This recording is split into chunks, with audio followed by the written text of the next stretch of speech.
Hello everyone, welcome welcome to lecture number 26 guys. ठीक है।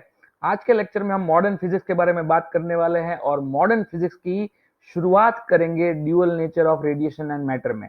Modern physics के basic 3 chapter होते हैं हमारे पास। ड्यूअल नेचर होता है, एटम्स होता है और न्यूक्लियस होता है। तो इसमें इस 3 चैप्टर की जो कॉम्बिनेशन है, पैर है, उसमें ड्यूअल नेचर का जो चैप्टर है वहां से अपने लेक्चर की शुरुआत करते हैं, मॉडर्न फिजिक्स की शुरुआत करते हैं। आइए let's start this particular chapter guys. इस पर्टिकुलर चैप्टर में सबसे पहले देखिए, थर्मियोनिक एमिशन किसके साथ रिलेट करता है।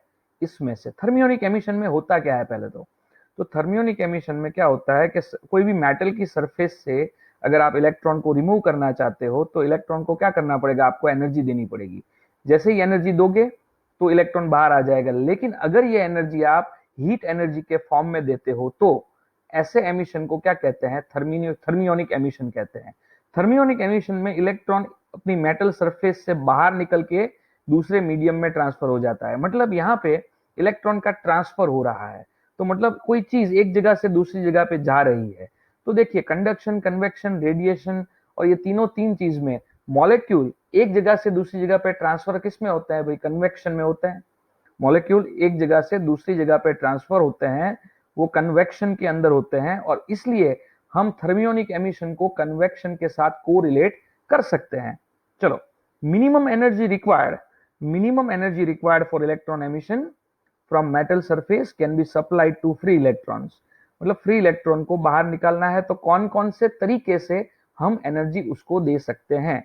तो देखिए, थर्मियोनिक एमिशन में हीट एनर्जी देंगे और इलेक्ट्रॉन बाहर निकलेगा।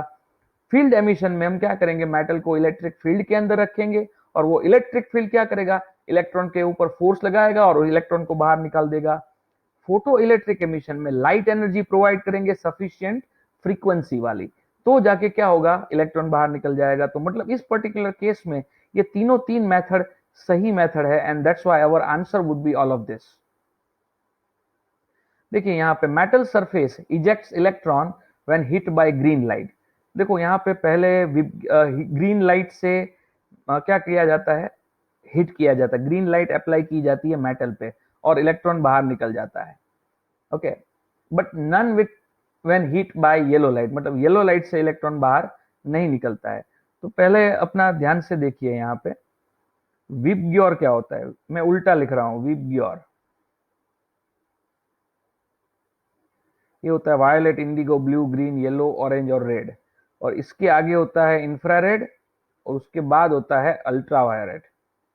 ओके, इंफ्रारेड को क्या बोला जाता है, हीट रेज भी बोला जा सकता है। ठीक है। अभी यहाँ पे आप जरा ध्यान से देखो कि अगर आप इस तरफ जाते हो, ठीक है, अगर आप राइट हैंड साइड जाते हो तो फ्रीक्वेंसी इंक्रीज होगा और अगर आप लेफ्ट हैंड साइड जाते हो तो वेवलेंथ इंक्रीज होगा।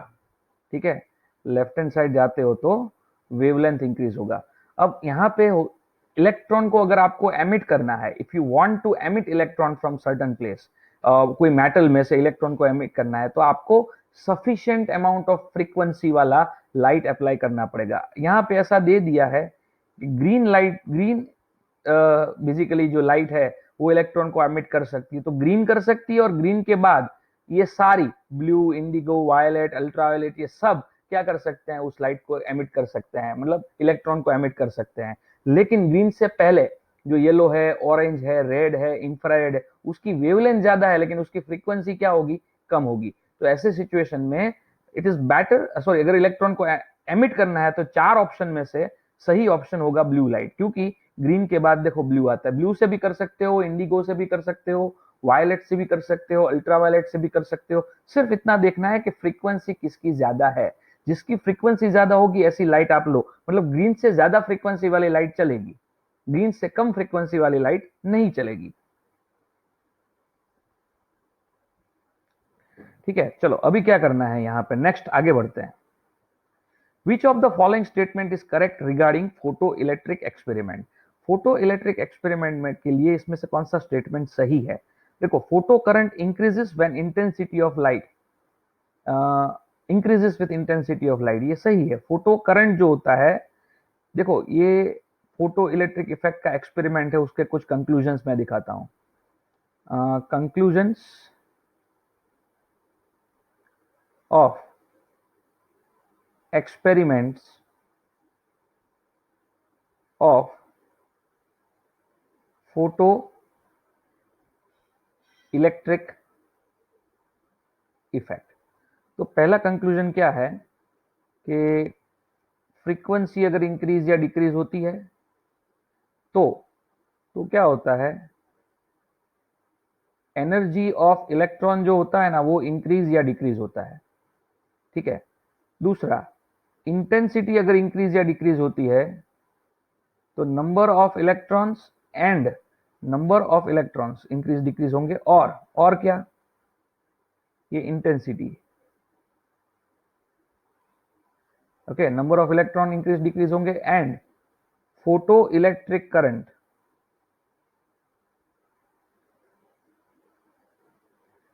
जो है वो इंक्रीज या डिक्रीज होगा। ठीक है। और नंबर 3, एमिशन जो होता है of electron is basically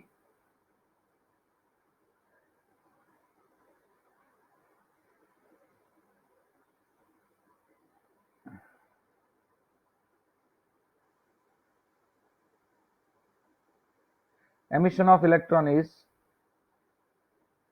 instantaneous।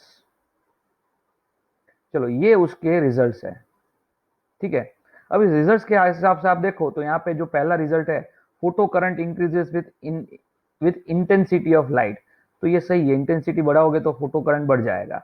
फिर stopping potential increases with increase in the intensity of light. अब स्टॉपिंग पोटेंशियल का कनेक्शन किसके साथ होता है, तो देखिए स्टॉपिंग पोटेंशियल जो होता है, stopping potential, okay, stopping potential होता है V0 और वो बेसिकली डायरेक्टली प्रोपोर्शनल टू क्या होता है, के मैक्स होता है, काइनेटिक एनर्जी के साथ कनेक्टेड होता है। और काइनेटिक एनर्जी जो होती है वो फ्रीक्वेंसी के साथ कनेक्टेड होती है, समझो। तो यहाँ पे फ्रीक्वेंसी चेंज नहीं कर रहे, इंटेंसिटी चेंज कर रहे हैं। इंटेंसिटी चेंज करोगे तो स्टॉपिंग पोटेंशियल में चेंज नहीं होगा, तो ये गलत है। The photo electric current increases with increase in frequency, ये भी गलत है। आप क्लियरली देख सकते हो कंक्लूजन में, फ्रीक्वेंसी इंक्रीज होने के साथ क्या इंक्रीज होता है, एनर्जी इंक्रीज होता है। ऑल ऑफ दिस नहीं है, मतलब अपना option A is the right answer.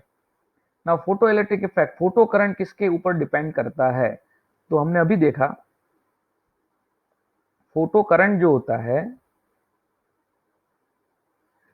वो basically number of electron emitted पे डिपेंड करता है। और ये नंबर ऑफ इलेक्ट्रॉन कितने एमिट करेंगे वो किसके ऊपर डिपेंड करता है, तो कि वो इंटेंसिटी के ऊपर डिपेंड करता है। ओके, मतलब यहाँ पे ऐसा ऑप्शन ढूंढो कि जो इंटेंसिटी में डिपेंड करने वाली बात बोले। तो photo current does not depend upon frequency, ये देखो, does not depend upon frequency of incident light but depends on the intensity of the incident light, ये option B is the right answer. फिर photo electric effect, the photo electric current is independent of, photo electric current is independent of, किससे independent है, कौन सी ऐसी चीज है जिससे ये इंडिपेंडेंट है। तो फोटो इलेक्ट्रिक करंट देखिए इंटेंसिटी ऑफ लाइट पे तो डिपेंड करता है वो, ठीक है, इसलिए इंडिपेंडेंट इसका नहीं आएगा। फिर potential difference applied between two electrodes, फिर nature of emitter material and frequency of incident light, 4 option है, तो आंसर आएगा फ्रीक्वेंसी ऑफ इंसिडेंट लाइट। बाकी तीनों के ऊपर ये डिपेंड करेगा। फ्रीक्वेंसी के साथ फोटो इलेक्ट्रिक करंट का कोई रिलेशन नहीं होता। Frequency is connected to energy and photo electric current is connected to intensity, इतना याद रखना। In photo electric effect stopping potential किसके ऊपर डिपेंड करता है, तो हमने अभी देखा था स्टॉपिंग पोटेंशियल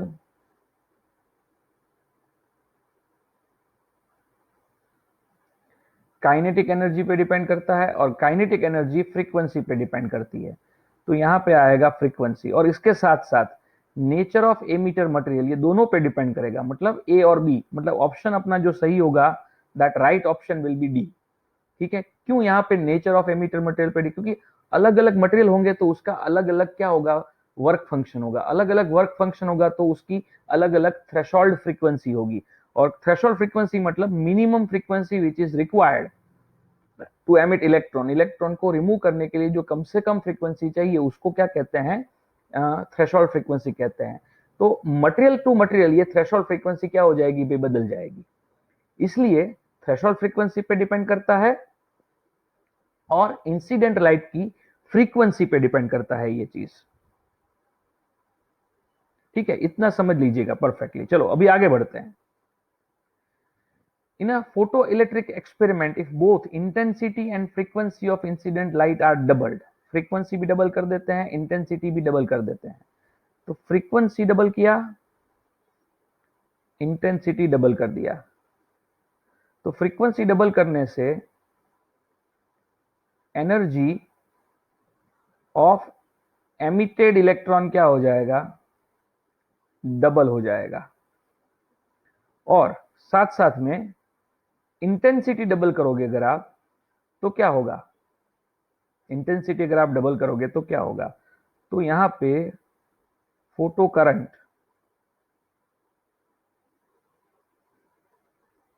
बिकम्स डबल। तो यहां पे फोटो इलेक्ट्रिक करंट डबल हो जाता है, यही ऑप्शन अपना सही होगा। फिर photo electric cell is illuminated by a point source of light 1 metre away. देखो मेरे पास एक है फोटो इलेक्ट्रिक सेल की सरफेस है ये, ठीक है, उसके 1 मीटर दूर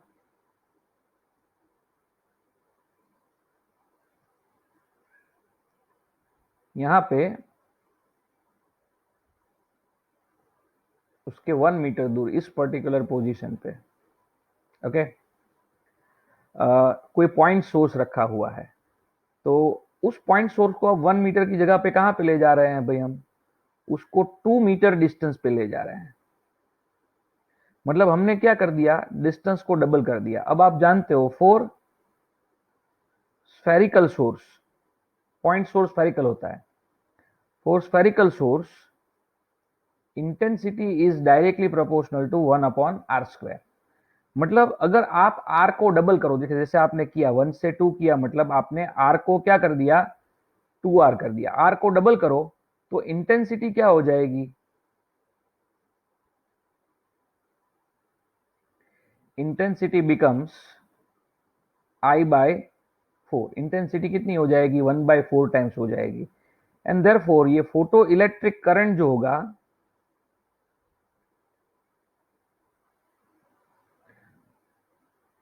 रिड्यूसेस बाय 1/4 टाइम्स, ऐसा आंसर आ जाएगा। एंड ऐसा आंसर कहीं पे है क्वार्टर, क्वार्टर वाला आंसर, मतलब last electron, number of electron is quarter of the initial number, yes D, this is what the answer. समझ में आया कि नहीं, ये रीजन याद रखना, स्फेरिकल सोर्स के लिए intensity is proportional to 1/r²। चलो अभी आगे बढ़ते हैं यहां से। Light of wavelength lambda,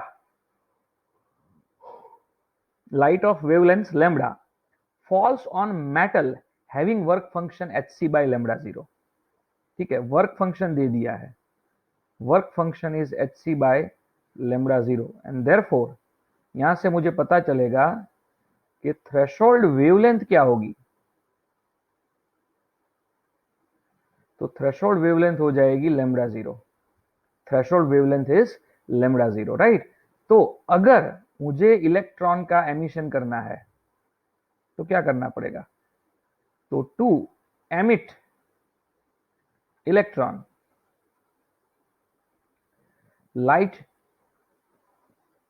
should have rule number 1 frequency greater than f0 और lambda less than या इक्वल टू, यहां पे भी लाई इक्वल टू आएगा। सो lambda less than equal to lambda 0, so option B will be right answer, option B will be right answer। हमेशा threshold frequency से ज्यादा frequency पे एमिशन होता है, दैट इज वन थिंग। दूसरा क्या होता है, आपकी वेवलेंथ क्या होनी चाहिए, थ्रेशोल्ड वेवलेंथ से कम होनी चाहिए। दो कंडीशन, ये बेसिक डेफिनेशन ही है इलेक्ट्रॉन को एमिट करने के लिए। कौन सी वेवलेंथ वाली लाइट आपको अप्लाई करनी पड़ेगी, तो कि ऐसी लाइट अप्लाई करो जिसकी वेवलेंथ थ्रेशोल्ड वेवलेंथ से कम है, और ऐसी फ्रीक्वेंसी वाले लाइट अप्लाई करो जिसकी फ्रीक्वेंसी थ्रेशोल्ड फ्रीक्वेंसी से ज्यादा है। चलो अभी आगे बढ़ते हैं यहां से। Photo electric cut off voltage दिया हुआ है आपको, कट ऑफ वोल्टेज दिया हुआ है 1.5 वोल्ट। तो maximum kinetic energy of photo electron कितना होगा, maximum kinetic energy of the photo electron emitted. तो मैक्सिमम काइनेटिक एनर्जी कितनी होती है, EV0 वही, और EV0 मतलब 1.5 इलेक्ट्रॉन वोल्ट, दैट्स ऑल, खत्म। अभी देखो यहां पे क्या है,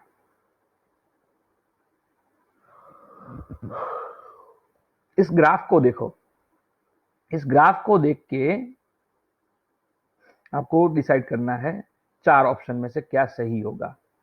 एक बात क्लियरली बता देते हैं, चलो शुरू करते हैं इस कंसेप्ट से कि ये जो वर्टिकल एक्सिस है वो है फोटो इलेक्ट्रिक करंट IP की, और ये जो है एनोड पोटेंशियल V0 की या फिर V की। अब देखो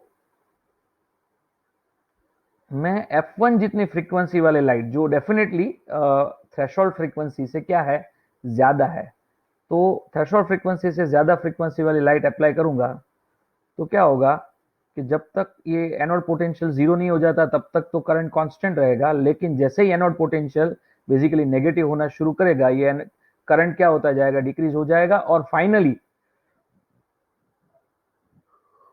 सॉरी गाइस, फाइनली फाइनली क्या होगा, एक पर्टिकुलर पॉइंट पे मिलेगा, मान लो ये पॉइंट पे मिला, तो ये हो गया थ्रेशोल्ड वोल्टेज।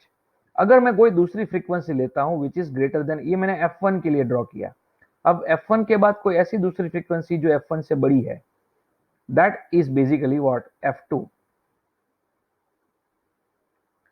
तो उसका जो आंसर मिलेगा थ्रेशोल्ड वोल्टेज का, तो थ्रेशोल्ड वोल्टेज का आंसर होगा ऐसा कुछ। मतलब यहां पे देखो मैं फ्रीक्वेंसी चेंज कर रहा हूं लेकिन आई कांस्टेंट है। आई यानी इंटेंसिटी, इंटेंसिटी क्या है यहां पे, कांस्टेंट है। अगर मैं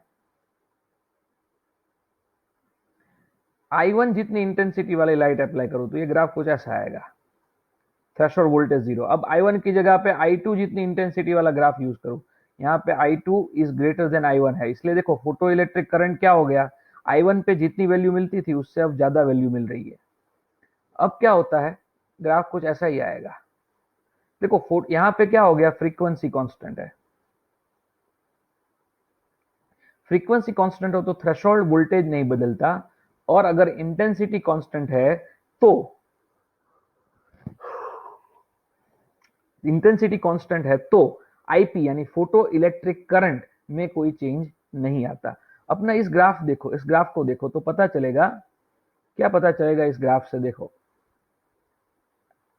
A और B के लिए क्या है, थ्रेशोल्ड वोल्टेज कांस्टेंट है, तो A और B के लिए थ्रेशोल्ड वोल्टेज कांस्टेंट होगा, तो ये A के कॉरस्पॉन्डिंग अगर IA होगा और B के कॉरस्पॉन्डिंग अगर IB होगा, तो हम ऐसा बोल सकते हैं IA और IB इक्वल नहीं है। तो IA और IB इक्वल नहीं है, ऐसा ऑप्शन सिर्फ ऑप्शन A है, and that's why that is the right answer. Einstein photo electric equation के हिसाब से काइनेटिक एनर्जी और फ्रीक्वेंसी के बीच का रिलेशन, तो देखो आइंस्टाइन इक्वेशन क्या था, इसको मैं ऐसे लिख सकते हैं, EV0 is equal to HF minus 5। ये 5 जो है वो वर्क फंक्शन है, F इज अ फ्रीक्वेंसी, तो यहां से क्या पता चलेगा, V0 is equal to H upon E, फिर frequency minus 5 upon E, and you can see this is a graph of y is equal to mx plus c type का graph होगा, मतलब ये ग्राफ लीनियर आएगा। और ये graph में अगर अगर आप काइनेटिक एनर्जी को जीरो कर देते हो, काइनेटिक एनर्जी को अगर जीरो करोगे तो क्या होगा, when kinetic energy is zero, तो EV0 क्या हो जाएगा, जीरो हो जाएगा। EV0 जीरो हो जाएगा तो ये HF माइनस 5 क्या हो जाएंगे, जीरो हो जाएंगे। तो 5 की वैल्यू जो HF जीरो होती है उसकी वैल्यू क्या हो जाएगी, HF हो जाएगी, और मुझे F की वैल्यू क्या मिलेगी, F0 मिलेगी। मतलब F की वैल्यू जीरो नहीं है, देखो अगर मैं इस ग्राफ को चूज करता हूं तो भी एफ की वैल्यू जीरो नहीं है, लेकिन यहाँ पे ग्राफ क्या आएगा आप देखो, इस पर्टिकुलर सिचुएशन में फ्रीक्वेंसी बढ़ने से वी जीरो इंक्रीज होगा, तो फ्रीक्वेंसी के साथ इंक्रीज होने वाला ग्राफ होने की वजह से ये ग्राफ रिजेक्ट हो जाएगा। दूसरा, ये ग्राफ रिजेक्ट इसलिए हो गया कि एफ फ्रीक्वेंसी की वैल्यू हमको देखो यहाँ पे क्या मिली, एफ जीरो मिली। एफ जीरो कब मिली, जब काइनेटिक एनर्जी जीरो है। अगर मैं सी वाला ग्राफ चूज करता हूं तो देखो इसमें क्या होगा, काइनेटिक एनर्जी जीरो है तब फ्रीक्वेंसी भी जीरो है, जो अपने इस कैलकुलेशन के साथ मैच नहीं करता, तो ये ग्राफ भी गलत हो गया। फिर ये भी गलत अपने आप हो गया, क्योंकि यहाँ पे क्या हो गया, ये ग्राफ ऐसा कहता है कि जब फ्रीक्वेंसी जीरो होगी तब काइनेटिक एनर्जी की कोई वैल्यू पॉजिटिव वैल्यू मिलेगी। तो आप देखो इस पर्टिकुलर इक्वेशन में फ्रीक्वेंसी को जीरो करो तो क्या होगा, काइनेटिक एनर्जी की वैल्यू हो जाएगी -5, और ये वैल्यू नेगेटिव है तो नेगेटिव वैल्यू नहीं मिल सकती, तो ये अपना ये ग्राफ भी क्या हो गया, गलत हो गया। ये ग्राफ ही क्या है, सही ग्राफ हुआ। समझ में आया कि नहीं आया, परफेक्टली। चलो आगे बढ़ते हैं। ये ग्राफ है स्टॉपिंग पोटेंशियल वर्सेस फ्रीक्वेंसी का। अगेन देखो स्टॉपिंग पोटेंशियल वर्सेस फ्रीक्वेंसी का ग्राफ जो होता है, हमने अभी देखा कि उसका इक्वेशन क्या होता है, कुछ ऐसा होता है। ठीक है, अब इस इक्वेशंस को अगर मैं y is equal to M X plus C वाले स्ट्रक्चर के साथ कंपेयर करूं तो मुझे स्लोप क्या मिलेगा, h अपॉन ई मिलेगा। तो इस ग्राफ का स्लोप जो है, that slope is basically h upon E. And h क्या होगा, सॉरी स्लोप क्या होगा यहाँ पे, तो स्लोप होगा वर्टिकल अपॉन हॉरिजॉन्टल। तो स्लोप होगा क्या, A B upon B C. तो यहां से प्लैंक कांस्टेंट की वैल्यू क्या आएगी, E times A B upon B C. ठीक है, E times A B upon B C. तो मतलब यहाँ पे ऑप्शन ए जो है वो सही होगा। फिर यहाँ पे दो स्टूडेंट ने एक्सपेरिमेंट परफॉर्म किया है, सो एक स्टूडेंट ने एक्सपेरिमेंट परफॉर्म किया है दो अलग अलग मटेरियल पे, मटेरियल ए और मटेरियल बी, और उसने क्या किया है, स्टॉपिंग पोटेंशियल वर्सेस फ्रीक्वेंसी का ग्राफ ड्रॉ करके रखा है, और इसके ऊपर से आपको क्या करना है, एच की वैल्यू लानी है। जैसे अभी हमने किया था वही करेंगे। इन V0 versus F graph, slope जो होता है वो h अपॉन ई होता है, और उसके ऊपर से h क्या मिलेगा, e इंटू स्लोप मिलेगा। अब देखो for material A,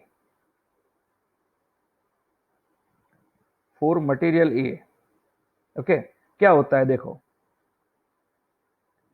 e into slope क्या होगा, स्लोप ऑफ ए। तो स्लोप कैसे निकालेंगे, ऐसी कोई लाइन मिलेगी जिससे स्लोप निकले, तो क्या देखो मिलती है, ये वर्टिकल हो गया और ये हो गया हॉरिजॉन्टल, और ये पॉइंट जो है ना वो 2 है, तो वर्टिकल कितना होगा 2, और हॉरिजॉन्टल कितना होगा, तो बेसिकली 10-5 इंटू 10⁻14। सो ये होगा E 2 5 इंटू 10⁻14।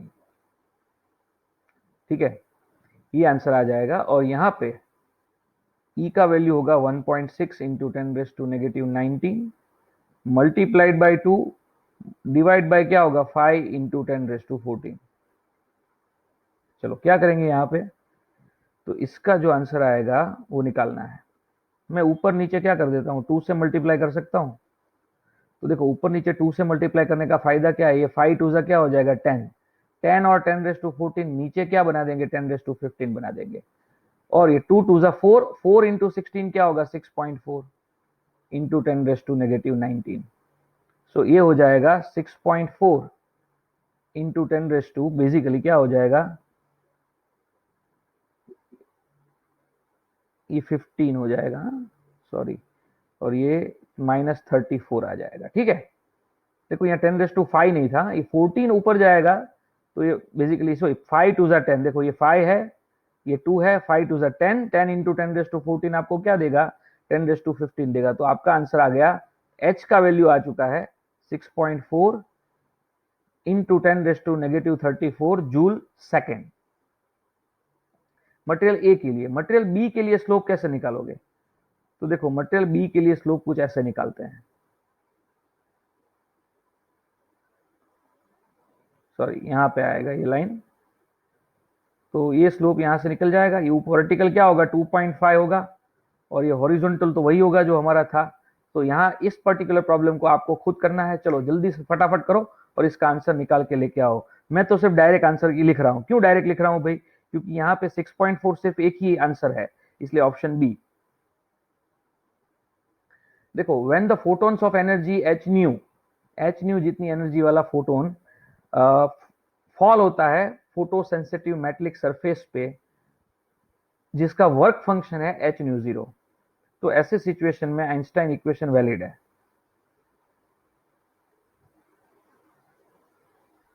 आइंस्टाइन इक्वेशन क्या कहता है? EV0 is equal to HF minus HF0। Okay, तो हमको क्या पूछा है? काइनेटिक एनर्जी पूछा है, तो काइनेटिक एनर्जी यही होगा, kinetic energy is HF minus HF0, जो ये जो है वो काइनेटिक एनर्जी होगा, and that's why option D is the right answer. The photo electric threshold frequency of metal is nu. Frequency दे दिया है, लाइट की फ्रीक्वेंसी भी आपको दी है, और मैक्सिमम काइनेटिक एनर्जी ढूंढनी है। तो देखो maximum kinetic energy is basically HF upon HF minus HF0। HF जो है वो बेसिकली फोटोन का एनर्जी है, F is the frequency of photon, और पीछे जो HF0 है वो वर्क फंक्शन है। ठीक है, अब हमको क्वेश्चन में दे ही दिया है कि F की वैल्यू कितनी है? 4 न्यू है, और F0 की वैल्यू कितनी है? तो के न्यू है। तो यहां पे क्या होगा? 4h new minus h new, so 3h new, that is going to be the answer.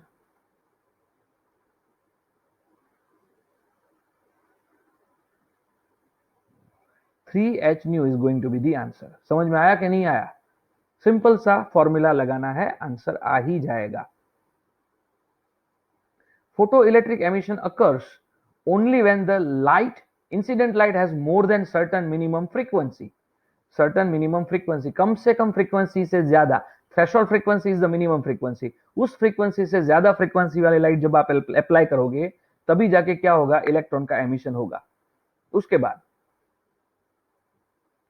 देखो photo electric threshold wavelength of a silver is λ0। Threshold wavelength दिया हुआ है। Okay, energy of electron ejected from the surface of silver by an incident of wavelength lambda will be, मतलब lambda जितनी light हम apply कर रहे हैं किस पे? फोटो सेंसिटिव सरफेस पे। देखो ये सरफेस है,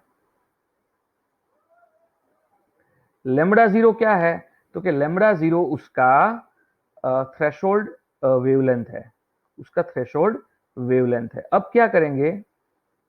इसके ऊपर हम लैम्बडा जितनी फ्रीक्वेंट वेवलेंथ वाली लाइट अप्लाई करेंगे, तो ऐसे सिचुएशन में एनर्जी जो होगा, काइनेटिक एनर्जी, वो क्या होगा?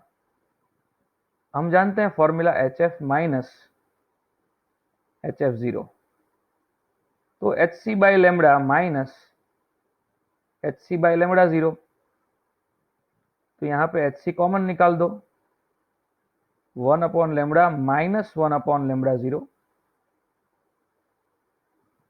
तो ये हो जाएगा λ0 माइनस लैम्बडा अपॉन λ0, और ये हो जाएगा K मैक्स।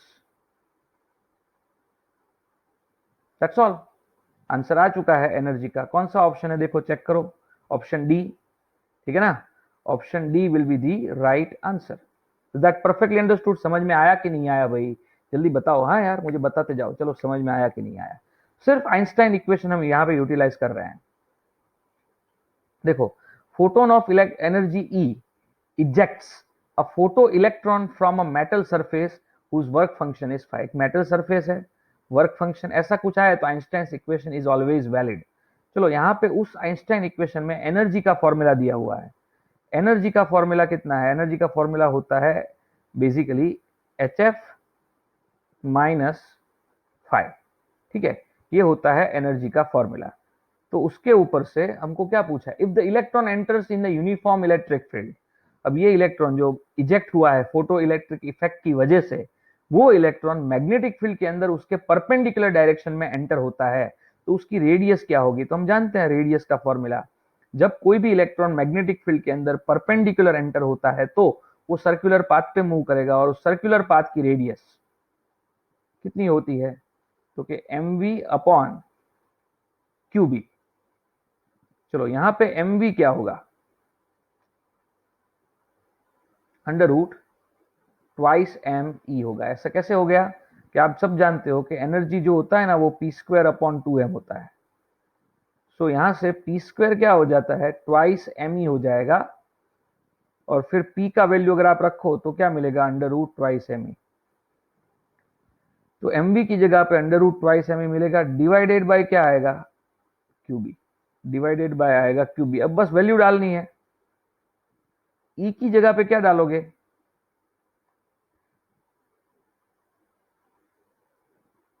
ई की जगह पे क्या डालोगे? देखो तो आप यहां पे एच एफ माइनस 5 लिख दोगे और नीचे इलेक्ट्रॉन है इसलिए क्या करोगे? ईबी। ठीक है। अब देखो जरा ध्यान से, फोटोन एनर्जी कितनी है? E. E is the photon energy. मुझे यहाँ पे के लिखना चाहिए था तो के अच्छा रहता। देखो फोटोन एनर्जी कितनी है? H F is the photon energy और उसकी वैल्यू दी हुई है ई। तो ये 2m E minus 5 divided by क्या होगा? ईबी होगा।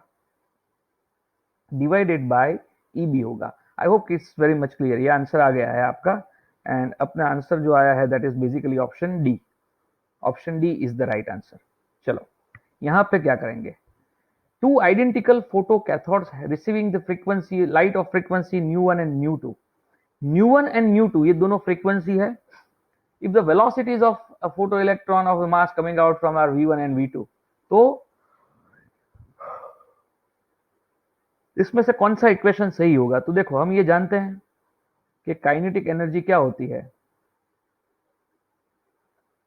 H nu minus 5। फ्रीक्वेंसी को मैं यहां पे न्यू लिखता हूं। ठीक है। तो उसके हिसाब से half m v one square is h nu one minus 5 and half m v two square वो हो जाएगा एच न्यू टू माइनस 5। अब हम क्या करेंगे? सबट्रैक्ट करेंगे। Therefore v one square minus v two square is equal to h nu one minus nu two. H nu one minus nu two. तो यहां से अगर आप v one square minus v two square को subject बना दो तो क्या मिलेगा? देखो जरा ध्यान से क्या मिलेगा मुझे? तो ये मिल जाएगा 2h upon m nu one nu two. ठीक है। तो ये आंसर मिलेगा एंड ये आंसर दिख रहा है मुझे ऑप्शन ए में। आई hope it's very much clear. सिर्फ एक ही फॉर्मूला बारी बारी अलग अलग तरीके से हम यूज कर रहे हैं, दैट इज आइंस्टाइन्स फॉर्मूला। चलो, a metallic surface is irradiated by monochromatic light with frequency ν1। मतलब यहाँ पे ये मेटल सरफेस है, उसके ऊपर हम लाइट अप्लाई कर रहे हैं और लाइट की फ्रीक्वेंसी है ν1 and stopping potential is found to be v1। इसका स्टॉपिंग पोटेंशियल जो है वो v1 है। अगर इस ν1 की जगह पे मैं ν2 जितनी फ्रीक्वेंसी वाली लाइट अप्लाई करूं तो स्टॉपिंग पोटेंशियल क्या होगा, ऐसा पूछा है। तो फ्रॉम आइंस्टाइन्स इक्वेशन अगेन,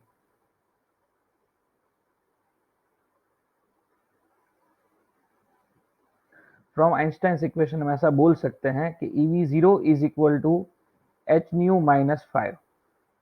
ये v0 क्या है? स्टॉपिंग पोटेंशियल है। तो अपने केस में देखो, मैं जब न्यू की वैल्यू ν1 लेता हूं तो ये v1 हो जाता है और ये v2 हो जाता है जब मैं उसकी ν2 की वैल्यू ले लेता हूं। ओके। तो ऐसी सिचुएशन में क्या होगा? तो देखो अब यहां पे हम कुछ ऐसा लिख सकते हैं कि E v2 minus E v1 is equal to h nu two minus h nu one. तो v2 माइनस v1 क्या होगा? यहां से h कॉमन निकालो, डिवाइड बाय ई करो और ये न्यू2 माइनस न्यू1 करेंगे, और फाइनली यहां पे क्या मिल जाएगा मुझे, स्टॉपिंग पोटेंशियल की वैल्यू मिल जाएगी V1 प्लस एच अपॉन ई न्यू2 माइनस न्यू1। न्यू2 और न्यू1 क्या है, बेसिकली फ्रीक्वेंसी है, ठीक है। तो ये आंसर आया, और ये आंसर कहां से मैच होता है भाई, तो क्या ऑप्शन कौन सा ऑप्शन मैच कर रहा है, B. Option B matches perfectly, you can see that, right. चलो नेक्स्ट क्या करता है, K1 और K2 मैक्सिमम काइनेटिक एनर्जी है। तो काइनेटिक एनर्जी की बात की है, तो काइनेटिक एनर्जी कहां पे आएगी, देखो काइनेटिक एनर्जी का फॉर्मूला होता है hc/λ-5, ये है बेसिकली आइंस्टाइन फॉर्मूला। तो हमको यहाँ पे बोला है कि λ1 जब हो तब काइनेटिक एनर्जी कितनी है, K1 है। फिर λ2 जब हो तब काइनेटिक एनर्जी कितनी है, K2 है। ओके, और हमको K1 और K2 के बीच का रिलेशन निकालना है, और उसके लिए मुझे यहाँ पे दे दिया गया है, क्या दिया गया है, when lights of wavelength λ1 and λ2 incident on the metric surface, और λ1 इज इक्वल टू क्या है, 3λ2 है। तो हम λ1 की जगह पे 3λ2 लिख सकते हैं। तो देखो मैं लिखता हूं, चलो यहाँ पे मैंने लिखा 3λ2 माइनस 5। चलो ठीक है, अब देखो यहां से मैं क्या लिख सकता हूं, hc/λ2 is equal to K2 plus 5 लिख सकता हूं। hc/λ2 is equal to K2 plus 5। तो देखो अब मैं क्या करने वाला हूं, अपना जो इक्वेशन डिराइव किया ना, K1 is equal to hc upon 3λ2, ये वाला इक्वेशन, माइनस 5 जो है वहां पे hc/λ2 की जगह पे मैं क्या रखने वाला हूं, इस वैल्यू को रखने वाला हूं। तो देखो hc/λ2 की जगह पे मैं ये 1/3 ऐसे रहेगा, hc/λ2 की जगह पे क्या आएगा, तो K2 प्लस 5 आ जाएगा, माइनस 5 हो जाएगा। तो ये हो जाएगा K2/3 plus 5/3 minus 5।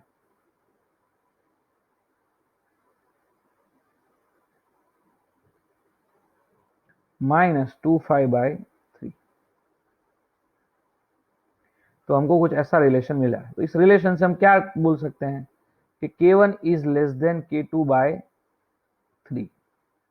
K1 is less than K2/3, समझे कि नहीं समझे। तो ऐसा ऑप्शन है कि नहीं है भाई, ऐसा ऑप्शन है, दैट इज ऑप्शन बी। चलो आगे बढ़ते हैं, इस क्वेश्चन को देखो। इसमें आपको के मैक्स वर्सेस फ्रीक्वेंसी का ग्राफ दिया है, और आपको फाइंड क्या करना है, थ्रेशोल्ड फ्रीक्वेंसी फाइंड करनी है। ओके, तो देखो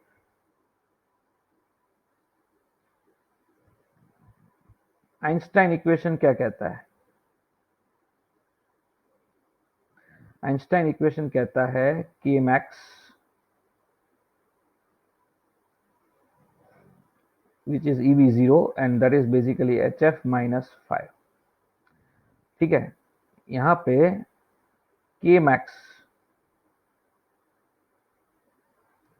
is HF minus 5 की जगह पे क्या लिख सकते हैं, HF0 लिख सकते हैं। 5 की जगह पे HF0 लिख सकते हैं। चलो HF0 लिख दिया हमने, ठीक है वहां पे। अब क्या, what is that, what is in, हमको F0 फाइंड करना है, तो क्या करेंगे, H से डिवाइड करेंगे, K max अपॉन H। तो F माइनस F0 हो जाएगा। तो यहाँ पे F0 क्या मिलेगा, तो कि F minus K max upon H मिल जाएगा। F0 is equal to F minus K max upon H मिल जाएगा। बस अब सारी वैल्यू डालनी है, देखो क्या वैल्यू है यहाँ पे, फ्रीक्वेंसी कितनी है, तो कि 10⁻15 हर्ट्ज है वो। K मैक्स कितना है, तो K मैक्स की वैल्यू है 3 इलेक्ट्रॉन वोल्ट, ठीक है, डिवाइडेड बाय H यानी 6.62 इंटू 10⁻34, -34। बस यहां से आंसर लेना है, 10⁻15 आ गया। 3 इलेक्ट्रॉन वोल्ट होगा 1.6 इंटू 10⁻19। फिर यहाँ पे क्या होगा, 6.62 इंटू 10⁻34।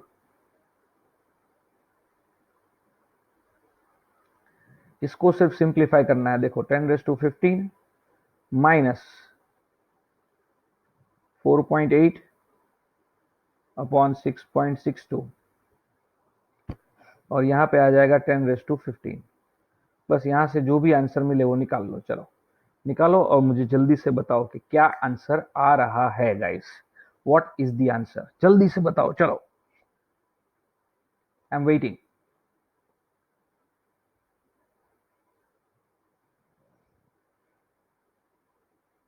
चलो नेक्स्ट शुरू करते हैं। लाइट ऑफ फ्रीक्वेंसी है यहाँ पे।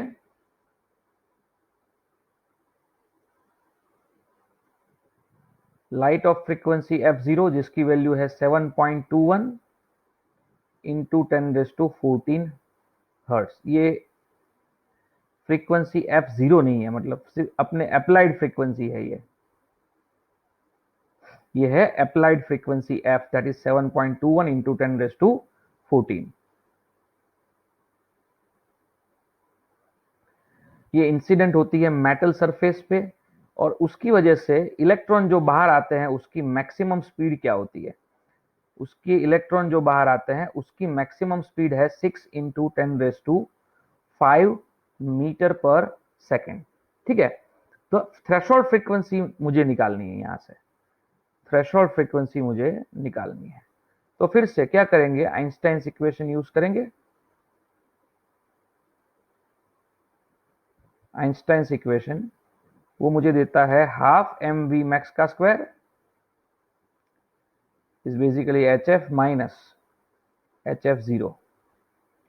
एच से डिवाइड करो तो क्या मिलेगा, twice m v max whole square divided by 2h। Okay, यहाँ पे कुछ ऐसा आ जाएगा। देखो अब क्या होगा, यहाँ पे f0 निकालना है तो क्या आएगा, f minus m v max whole square upon 2h। M v max whole square upon 2h। बस क्या करना है, f का वैल्यू आपको दिया है, v मैक्स का वैल्यू दिया है, you know the mass of electron. Mass of electron क्या होता है वो भी आपको यहाँ पे दिया हुआ है, और h का वैल्यू भी दिया हुआ है। बस सारी वैल्यू डाल दो, आपको आपका आंसर मिल जाएगा। For a certain metal, incident frequency nu is 5 times the threshold frequency। मतलब जो ये इंसिडेंट फ्रीक्वेंसी है वो 5 टाइम्स द थ्रेशोल्ड फ्रीक्वेंसी है। फिर वेलोसिटी जो बाहर निकलने वाले फोटो इलेक्ट्रॉन्स होते हैं उसकी वेलोसिटी 8 इंटू 10⁻6 मीटर पर सेकेंड है। Okay, incident frequency is 5 times the threshold frequency. अच्छा, अब पूछा है कि अगर ये इंसिडेंट फ्रीक्वेंसी 2 टाइम्स होती तो यहां पे मैक्सिमम वेलोसिटी मुझे क्या मिलती। ओके, ये फ्रीक्वेंसी अगर 2 टाइम्स थ्रेशोल्ड फ्रीक्वेंसी होती तो मुझे आंसर क्या मिलता। तो देखो यहां पे क्या करते हैं,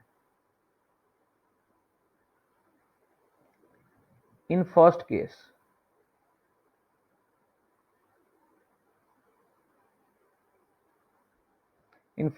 क्या है, देखो हम जानते हैं half m B square is equal to H F minus h f zero. ये हमारा आइंस्टाइन फॉर्मूला है, राइट। सो ऐसे सिचुएशन में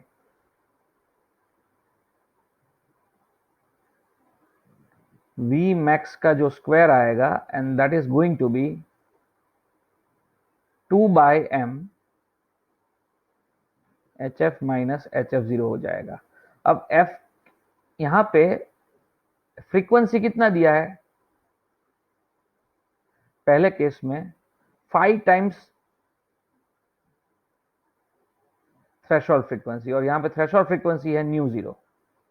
तो यहां पे क्या आएगा, 2m 3h न्यू जीरो हो जाएगा, सॉरी 4h न्यू जीरो। ठीक है, ये v मैक्स का क्या आया, स्क्वायर आया। फिर दूसरा v मैक्स का स्क्वायर क्या होगा,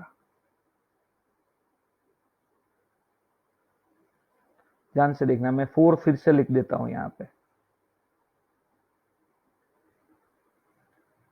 ये आ गया 4,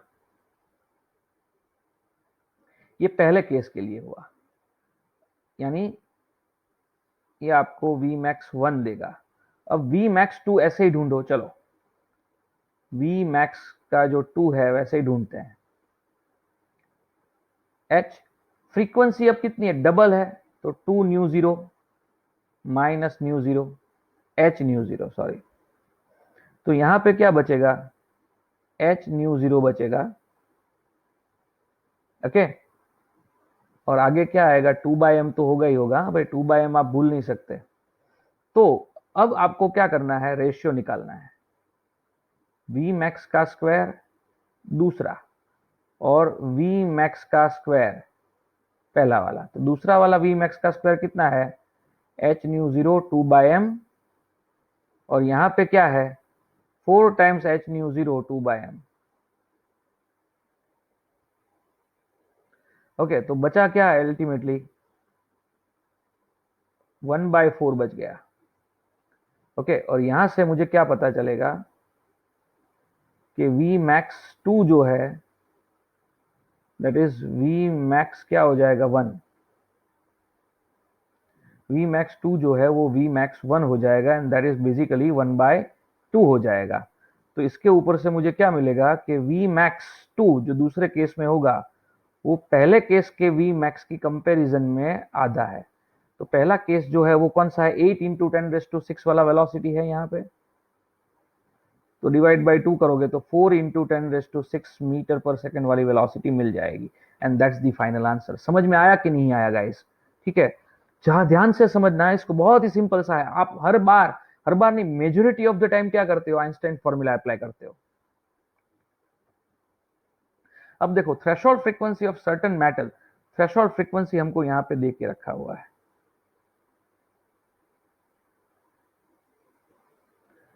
थ्रेशोल्ड फ्रीक्वेंसी है F0 और वो है 3.3 into 10⁻14 hertz. if light of frequency if light of frequency 8.2 into 10⁻24 hertz, okay, is incident on such metal, then the cutoff voltage for the photoelectric emission क्या होगा। cutoff voltage के लिए क्या करेंगे, देखो EV0 is equal to HF minus HF0 करना होगा, और cutoff voltage V0 is basically H by E, ठीक है, F minus HF0 upon E, ऐसा करेंगे। बस सारी वैल्यू आपके पास है, फिर से मैं लिखता हूं इसको, H बाई ई एफ और यहाँ पे H बाई ई F0, तो ये basically H upon E F minus F0 हो जाएगा। ओके, H बाई क्या हो जाएगा, F माइनस F0 हो जाएगा। बस आपके पास F है, आपके पास F0 है, H है, E है, जल्दी से वैल्यू डालो और आपको आपका आंसर मिल जाएगा।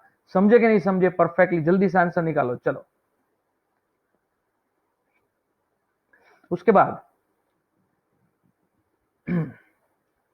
A and B are two metals with threshold frequencies 1.8 into 10⁻14 hertz।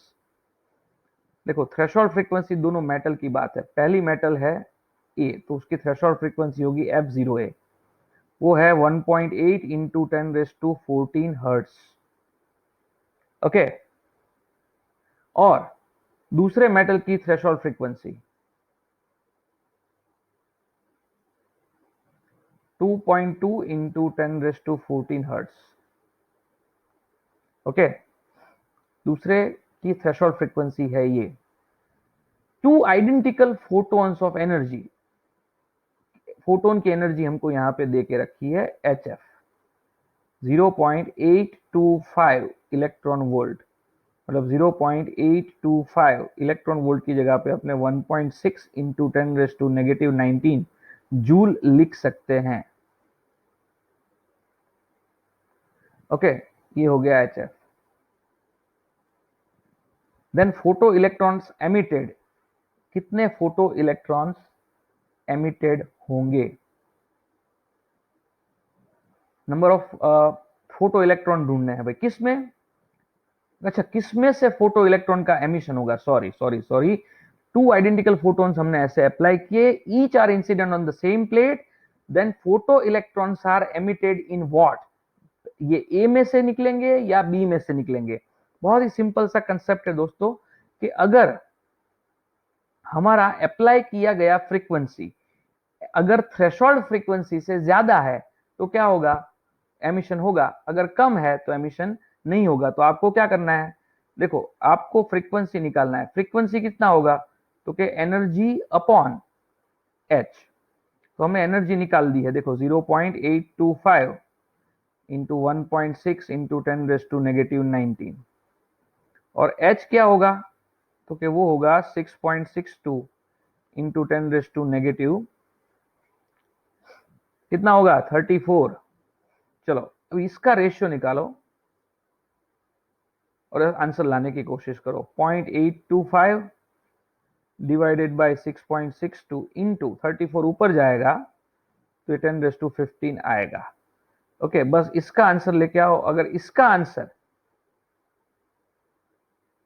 देखते हैं, चलो मैं लाने की कोशिश करता हूं। ये हो जाएगा 8.25 अपॉन 6.62 इंटू 10⁻14। चलो 8.25 डिवाइड बाय 6.62 करोगे तो that will be something 1 point something into 10⁻14। ठीक है, 1 पॉइंट समथिंग, ये 1 पॉइंट समथिंग प्रिसाइजली ढूंढना पड़ेगा। चलो प्रिसाइजली ढूंढो। प्रिसाइजली ढूंढने के बाद चेक करो कि ये जो फ्रीक्वेंसी मिली वो ये थ्रेशोल्ड फ्रीक्वेंसी जो दोनों हमको यहाँ पे दी हुई है ना, उसमें से कौन सी वैल्यू की कंपेयर में अपनी कैलकुलेट की हुई फ्रीक्वेंसी ज्यादा है। ठीक है, अगर अपनी फ्रीक्वेंसी ज्यादा है तो क्या होगा, एमिशन होगा। अगर अपनी फ्रीक्वेंसी कम है तो एमिशन नहीं होगा। ठीक है, अगर अपनी फ्रीक्वेंसी दोनों वैल्यू से कम है, ठीक है, ये जो दोनों वैल्यू यहाँ पे क्वेश्चन में दी दे के रखी है, वो दोनों वैल्यू से अगर अपने आंसर जो है वो कम आ रहा है तो दोनों में से नहीं होगा। समझ में आया?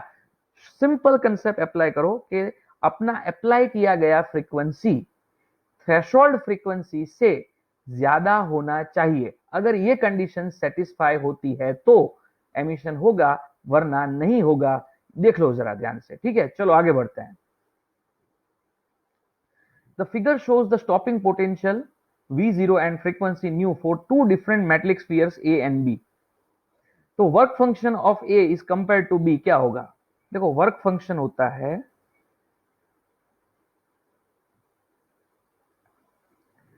HF0। यहां पे ये F0 किसका है? A का। और यहां पे F0 किसका है?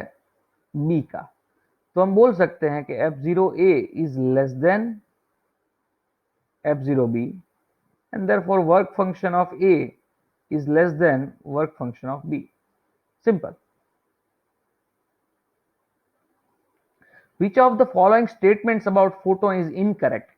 गलत क्या है वो ढूंढना है guys. Which one is incorrect? तो यहां पे देखो, फोटोन एक्सर्ट्स नो प्रेशर, ये गलत है। फोटोन क्या करता है? प्रेशर एक्सर्ट करता है, उसको कहते हैं रेडिएशन प्रेशर। ठीक है, हमने रेडिएशन प्रेशर के बारे में इलेक्ट्रोमैग्नेटिक वेव्स के अंदर पढ़ा था। तो photon does not exert pressure, ये स्टेटमेंट ही गलत है और हमको वही ढूंढना था। तो पहले स्टेटमेंट में ही अपना आंसर मुझे मिल चुका है। मोमेंटम ऑफ फोटोन होता है एच एफ अपॉन सी, एच न्यू अपॉन सी, ये स्टेटमेंट सही है। फिर rest mass of the photon 0 होता है, ये भी सही है। एनर्जी ऑफ फोटोन ये होता है, ये भी सही है। सिर्फ ये पहला वाला गलत है और हमको इनकरेक्ट फाइंड करना था, इसलिए पहला वाला आंसर अपना होगा। रेस्ट मास ऑफ फोटोन क्या होगा? 0। चलो, n photons of wavelength lambda are absorbed by the black body of mass m, the momentum gained by the body। अब देखो मोमेंटम क्या होता है?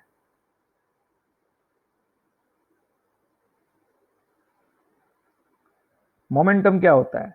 तो मोमेंटम होता है एनर्जी अपॉन सी। एनर्जी एन फोटोन की क्या होती है? एनएच सी बाय लेमड़ा होता है और नीचे सी। सी सी कैंसिल कर दोगे तो एनएच बाय लेमड़ा आ जाएगा। ओके, एनएच बाय लेमड़ा आ जाएगा। तो this is what the right answer is. चलो, wavelength of light in a visible region is about 390 nanometer for violet colour and 760 nanometer for red colour. Red और violet की wavelength यहाँ पे दे दी गई है। Energy of photon in electron, electron volt ढूंढना है आपको एट अ वायलेट एंड। मतलब वायलेट कलर की जो लाइट होगी उस पर्टिकुलर लाइट के लिए जो फोटोन होगा उसकी एनर्जी कितनी होगी। तो फोटोन एनर्जी कितनी होती है?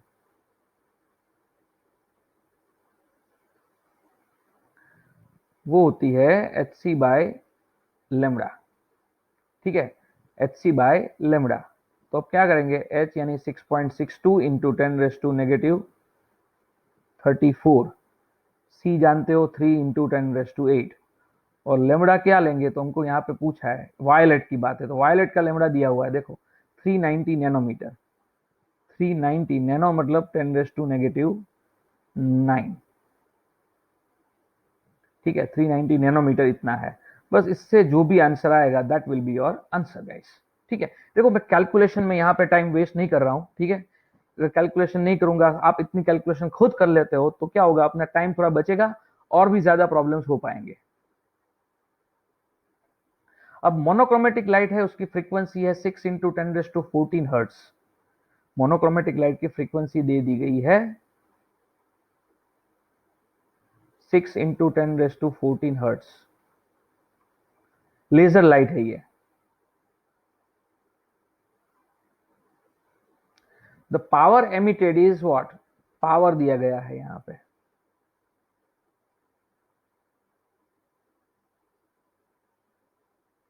The number of photons emitted per second.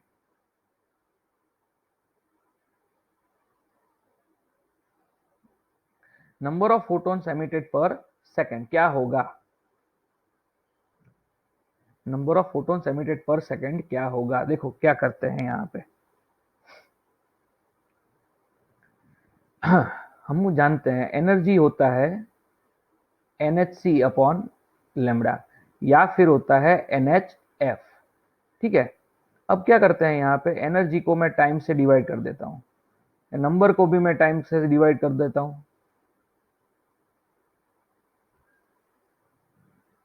So N by T, ये क्या होगा, E by T upon HF हो जाएगा। E बाई टी को पावर कहते हैं, तो N बाई टी क्या हुआ, number of photons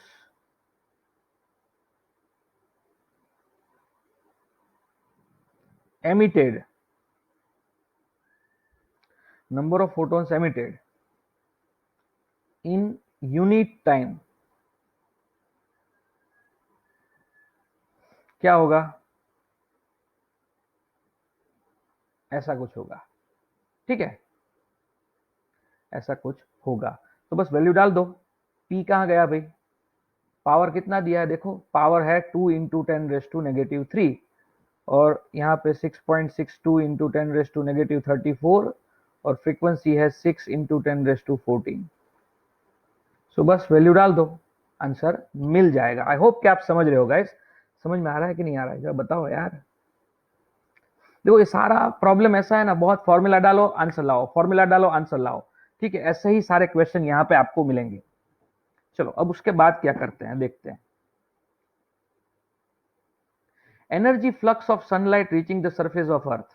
energy flux क्या होता है पहले तो अगर आपको ऐसी कोई फिजिकल क्वांटिटी के बारे में समझ में ना आए, तो आप क्या कर सकते हो, इसका यूनिट देख के बोल सकते हो। यूनिट होता है, यूनिट है कितना, वॉट पर मीटर स्क्वायर, और वॉट पर मीटर स्क्वायर होता है मतलब पावर अपॉन एरिया होता है, जिसको हम कहते हैं इंटेंसिटी, और इंटेंसिटी दिया हुआ है 1.388 into 10⁻³ watt per metre square. ये बेसिकली सोलर कांस्टेंट है, ठीक है। Energy flux of sunlight reaching the surface of earth is this, the photon in the sunlight have average wavelength, lambda दे दिया है 550 नैनोमीटर,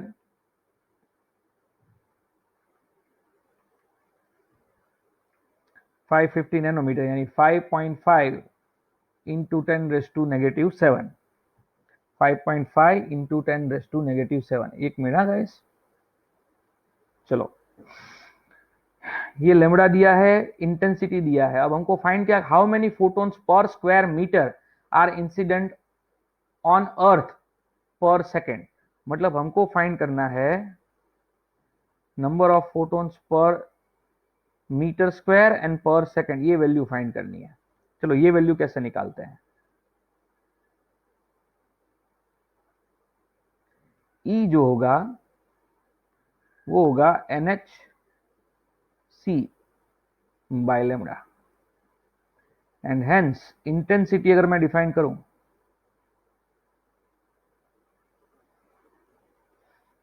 तो इंटेंसिटी कैसे डिफाइन करेंगे, तो कि energy upon area into time. Energy है NhC बाय लेमड़ा,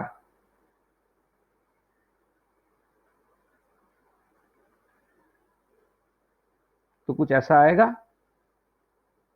देखो जरा ध्यान से यहां पे,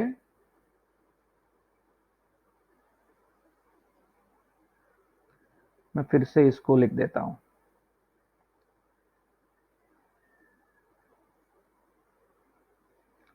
देखो इंटेंसिटी का फॉर्मूला ये है, एनर्जी की जगह पे क्या रखेंगे, NhC बाय लेमड़ा रखेंगे, और यहाँ पे एरिया इंटू टाइम तो है ही। अब मुझे फाइंड करना है, उसको सब्जेक्ट बना देते हैं, N/AT मुझे ढूंढना है। इसके सिवा क्या बचा यहाँ पे, तो कि HC बाय लेमड़ा बचा, और ये रहा इंटेंसिटी। तो यहां से क्या पता चलेगा, देखो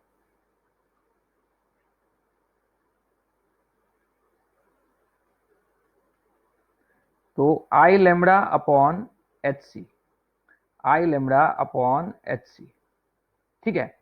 ये आंसर मुझे यहाँ पे मिल गया है। तो basically I lambda upon h c के लिए डेटा है हमारे पास, तो कि आई दिया हुआ है, लेमड़ा दिया हुआ, और एच सी तो हमको पता ही होता है।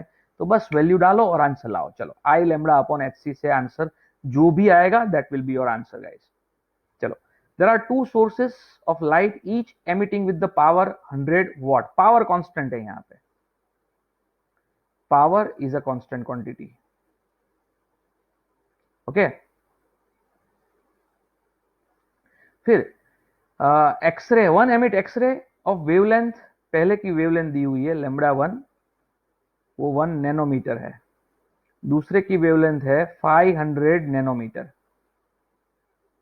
The ratio of number of photons, मुझे नंबर ऑफ फोटोन का रेशियो n1 अपॉन n2 का रेशियो निकालना है। तो देखो हमेशा याद रखना, पावर होता है एनर्जी अपॉन टाइम, और एनर्जी है NhC by lambda into time. और यहां से अब क्लियरली बोल सकते हो, देखो ध्यान से, कि क्या बोल सकते हो, power is basically NhC upon lambda into T. यहाँ पे HCTP सब कुछ कांस्टेंट है, सिर्फ n इज प्रोपोर्शनल टू क्या आ जाएगा, लेमड़ा आ जाएगा। और n is proportional to lambda है तो क्या फाइंड करेंगे, n1 बाय n2 क्या होगा, λ1 बाय λ2 हो जाएगा, और λ1 बाय λ2 यानी 1 अपॉन 500। तो ये आंसर होगा अपना अपना option number 1 is my answer. Option number 1 is my answer. चलो, photon absorb in a matter are converted to heat. Photon convert हो जाता है हीट में, मतलब फोटोन एनर्जी एब्सॉर्ब होगी और वो हीट एनर्जी बन जाएगी। और हीट एनर्जी की वजह से क्या हो रहा है, 1 किलोग्राम आइस का कन्वर्जन हो रहा है वाटर में। तो देखो यहां पे, let Q is the energy needed to convert 0 degree Celsius ice to 0 degree Celsius water. तो ऐसे सिचुएशन में what I can say, therefore Q is equal to ml। ml यानी लेटेंट हीट वाला टर्म है, ये आप जानते हो, 11th में आपने पढ़ा है ये। तो Q is equal to ml। अब क्या करेंगे यहां पे,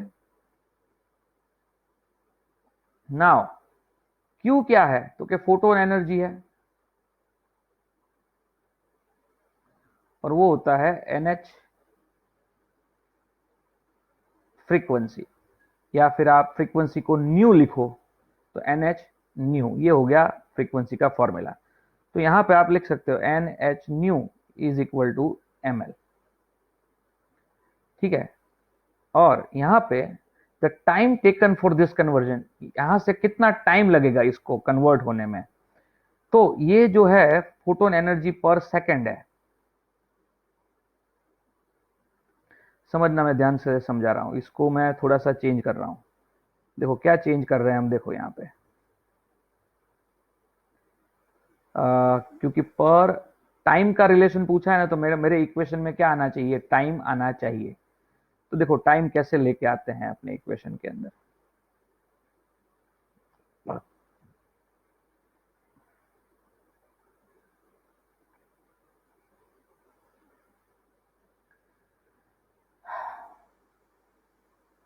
देखो, पावर है एनर्जी अपॉन टाइम, तो एनर्जी जो होगी वो पावर इनटू टाइम हो जाएगी, राइट। एनर्जी जो है वो है NHF is equal to power into time. अब n photons per second apply हो रहे हैं, तो एक काम करते हैं, n photons are applied per second and therefore energy जो है अप्लाइड इन 1 सेकेंड वो कितनी होगी, NHF होगी। ठीक है, NHF energy applied in 1 second होगी। अब देखो जरा ध्यान से, नाउ NHF जितनी एनर्जी के लिए 1 सेकेंड लगता है, ठीक है, मतलब 1 सेकेंड में NHF जितनी एनर्जी, उल्टा मैं लिखता हूं, 1 सेकेंड में, चलो जाने देते हैं इसको,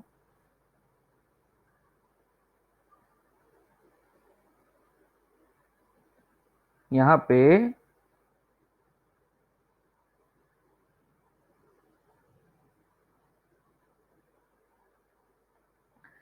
देखो मैं ऐसा बोलता हूं, 1 सेकेंड है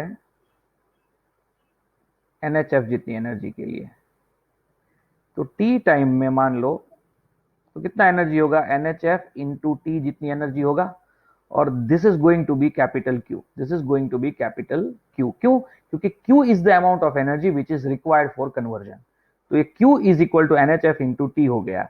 तो अब Q की जगह पे मैं यहां पे क्या लिख सकता हूं, NHF इंटू टी लिख सकता हूं। ओके, अब मुझे क्या पूछा है, देखो कि अलग अलग पॉसिबिलिटीज को मुझे यहाँ पे चेक करना है कि टाइम का क्या होगा, तो टाइम का फॉर्मूला लगा देते हैं। टाइम का फॉर्मूला होगा ml अपॉन NHF, या फिर आप बोल सकते हो Q अपॉन NHF। इस इक्वेशन से मैंने टाइम को सब्जेक्ट बना दिया है। चलो, अगर यहाँ पे पहले ऑप्शन में देखो, decrease with increase in n को इंक्रीज करो तो टाइम डिक्रीज होगा, सही बात है, पहला ऑप्शन सही है भाई।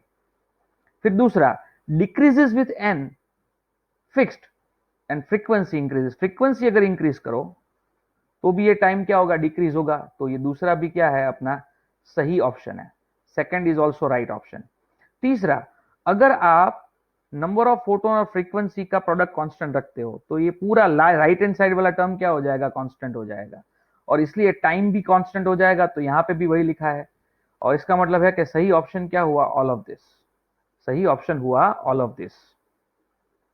चलो, if m is the mass of electron and c is the speed of light, the ratio of wavelength of photon of energy E, तो देखो 4 फोटोन, 4 क्या, फोटोन,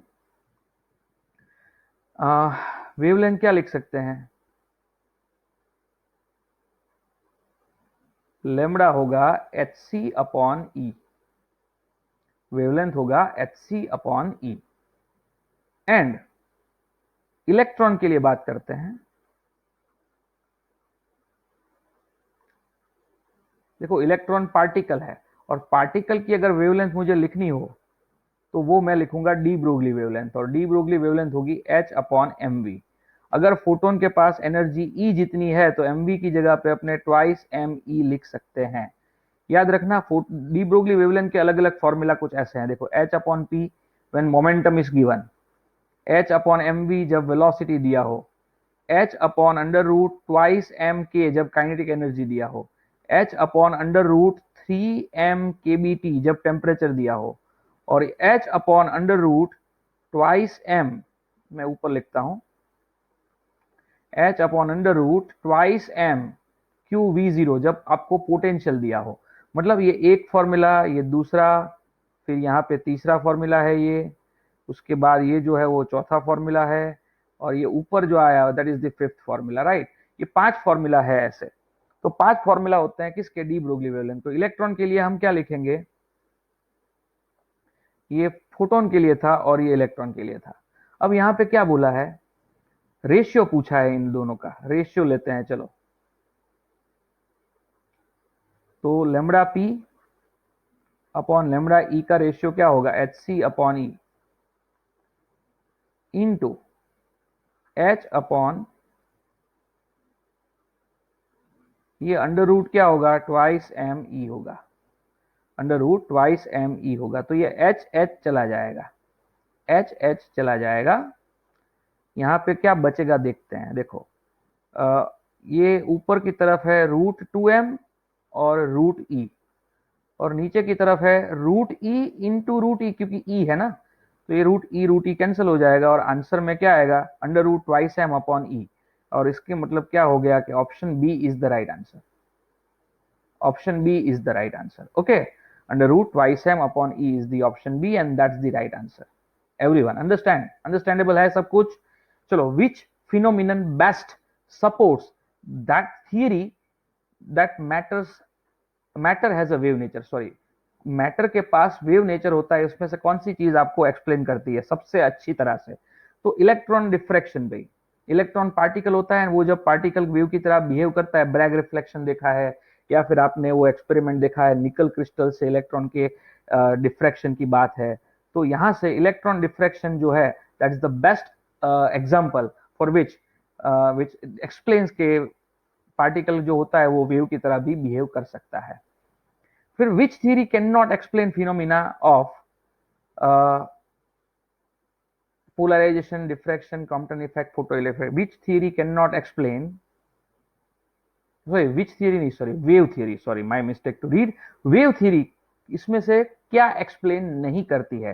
देखो, पोलराइजेशन और डिफ्रैक्शन दो ऐसी चीजें हैं जो वेव थियरी से ही पता चलता है। कॉम्पटन इफेक्ट और photo electric effect particle theory से पता चलता है। तो सी और डी ये दोनों ऑप्शन सही ऑप्शन है अपने लिए। चलो आगे बढ़ते हैं। Which of this particle having same kinetic energy has the largest de Broglie wavelength? किसकी de Broglie wavelength सबसे ज्यादा होगी? देखो, काइनेटिक एनर्जी की बात आई ना, एनर्जी के टर्म्स में डी ब्रोगली वेवलेंथ का फॉर्मूला क्या है? तो कि h upon under root twice M E. सबके लिए एनर्जी कांस्टेंट है, तो इसके ऊपर से ऐसा बोल सकते हैं कि lambda is proportional to root m. Lambda is proportional to क्या हो जाएगा, रूट एम हो जाएगा। तो जिसका मास ज्यादा उसकी डी ब्रोगली वेवलेंथ क्या होगी, कम, और जिसका मास होगा कम उसकी डी ब्रोगली वेवलेंथ होगी ज्यादा। तो लार्जेस्ट डी ब्रोगली वेवलेंथ यहाँ पे होगी इलेक्ट्रॉन की, क्योंकि इलेक्ट्रॉन का मास सबसे कम होता है। चलो आगे बढ़ते हैं। Consider the four gases hydrogen, oxygen, nitrogen, helium. सबका टेम्परेचर क्या है, सेम है। Arrange them in increasing order of D Broglie wavelength. Temperature के टर्म्स में डी ब्रोगली वेवलेंथ का फॉर्मूला क्या है? तो वो फॉर्मूला है H upon 3m Boltzmann constant into T. और इसके ऊपर से हमको क्या पता चलेगा, लेमड़ा इज प्रोपोर्शनल टू, तो जिसका मास ज्यादा होगा उसका डी ब्रोगली वेवलेंथ कम होगा। सो हमको क्या करना है, इंक्रीजिंग ऑर्डर में लिखना है ना, इंक्रीजिंग ऑर्डर यानी सबसे कम वाला पहले, सबसे ज्यादा वाला बाद में, लेमड़ा। तो सबसे कम लेमड़ा हैवी ऑब्जेक्ट के लिए आएगा। तो इस चारों गैस में सबसे हैवी गैस कौन सा है? एक ऑक्सीजन है, दूसरा नाइट्रोजन है, तीसरा हीलियम है और एक हाइड्रोजन है। तो सबसे हैवी होगा ऑक्सीजन। तो ऑक्सीजन की डी ब्रोगली वेवलेंथ जो होगी वो सबसे छोटी होगी। ऑक्सीजन के लिए जो आंसर आएगा वो स्मॉलेस्ट होगा। उसके बाद डी ब्रोगली वेवलेंथ किसकी आएगी, N2 की, उसके बाद हीलियम की और इसके बाद हाइड्रोजन की। मतलब यहाँ पे आंसर आएगा oxygen, nitrogen, helium and hydrogen. तो oxygen, nitrogen, helium, hydrogen, option c is the right answer guys. ठीक है, चलो। Photon and electron have same de Broglie wavelength. De Broglie wavelength lambda is equal to h upon p होता है। अगर de Broglie lambda same है तो definitely momentum क्या होगा, सेम होगा। इसलिए मोमेंटम ऑफ इलेक्ट्रॉन और मोमेंटम ऑफ प्रोटॉन क्या हो गया, सेम। यहाँ पर भी कुछ ऐसा ही है, देखो, if alpha particle, proton and electron move with the same momentum, यहाँ पे तीनों तीन का मोमेंटम सेम दे दिया है, तो लेमडा भी क्या होगा, सेम होगा, क्योंकि lambda is equal to h upon p. तो पी सेम होगा तो लेमडा भी सेम होगा। अब देखो, particle A with mass m A is moving with velocity v. Particle A है जिसका मास एम ए है, वो मूव कर रहा है विथ वेलोसिटी वी, यानी हमको यहाँ पे वेलोसिटी ऑफ पार्टिकल ए दे दिया है। वेलोसिटी ऑफ पार्टिकल ए है v और वेलोसिटी ऑफ पार्टिकल बी है 0। अब क्या होता है, कोलिजन हो रहा है और कोलिजन के बाद मान लो ये इलास्टिक कोलिजन दिया हुआ है, इलास्टिक कोलिजन के बाद ये वेलोसिटी वी ए डैश हो जाएगी और ये वी बी डैश हो जाएगी। ठीक है, मतलब पहले पार्टिकल की वेलोसिटी क्या हो जाती है, वी ए डैश हो जाएगी और दूसरे पार्टिकल की वेलोसिटी हो जाएगी वी बी डैश। तो अगर इलास्टिक कोलिजन के लिए आपको ये 11th याद होना चाहिए, for elastic collision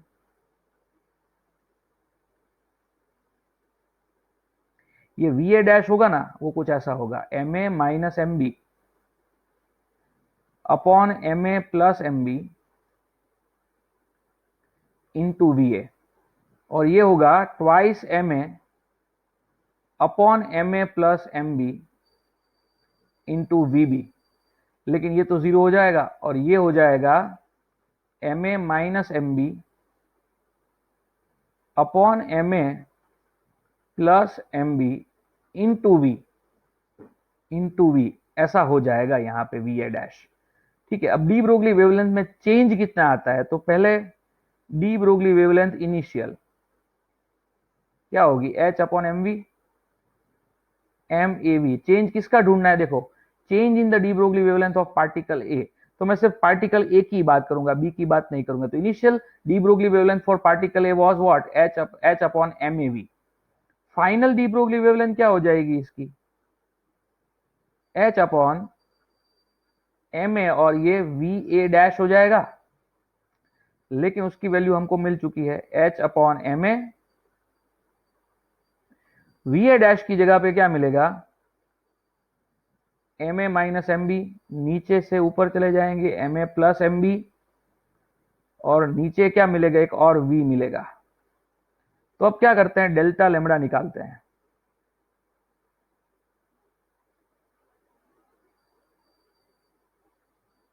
lambda final minus lambda initial, lambda final होगा h upon M A V M A plus M B upon M A minus M B, ये h upon M A V. तो delta lambda क्या हुआ, h upon M A V M A plus M B upon M A minus M B minus 1। ऐसा option कहीं पे है तो देखो, तो ऐसा ऑप्शन है c, you can see that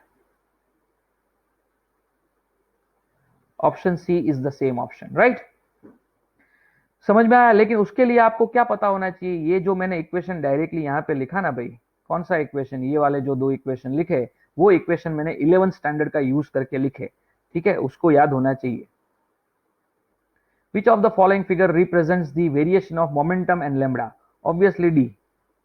ठीक है ना, पी क्या होता है, एच बाय लेमड़ा होता है ना, तो P proportional to 1 upon lambda हो जाएगा और ये हाइपरबोलिक का मिलेगा आपको। चलो फिर उसके बाद the de Broglie wavelength of particle of kinetic energy K is lambda. तो देखो हम काइनेटिक एनर्जी और लेमड़ा डी ब्रोगली वेवलेंथ की कॉम्बिनेशन बात आएगी तो हम ऐसा करेंगे, lambda is equal to 2m kinetic energy. अब हम क्या कर रहे हैं, नया लेमड़ा ढूंढते हैं, काइनेटिक एनर्जी को कितना कर देना है, k/4 कर देना है, 2m k/4। अगर ऐसा कर देते हैं तो ये आंसर आएगा 2 times h upon under root 2m k आ जाएगा, which is nothing but 2 lambda. So answer आएगा 2 लेमड़ा, आंसर आ जाएगा 2 लेमड़ा। ठीक है, चलो अब इसको ध्यान से देखना, the de Broglie wavelength of photon is twice the de Broglie wavelength of electron. यहाँ पे इतना दिया है, पहले जितना दिया है उतना लिख देते हैं, D Broglie wavelength of photon is twice the de Broglie wavelength of electron, यहाँ पे इतना दिया है। अच्छा, और एक भी चीज दी हुई है ऑल्सो, वेलोसिटी ऑफ इलेक्ट्रॉन जो है वो c अपॉन 100 है। इसका दूसरा डेटा कुछ ऐसा है, इसका दूसरा डेटा कुछ ऐसा है। एक मिनट, हाँ गाइस, ये थोड़ा सा चार्जिंग में रख देते हैं।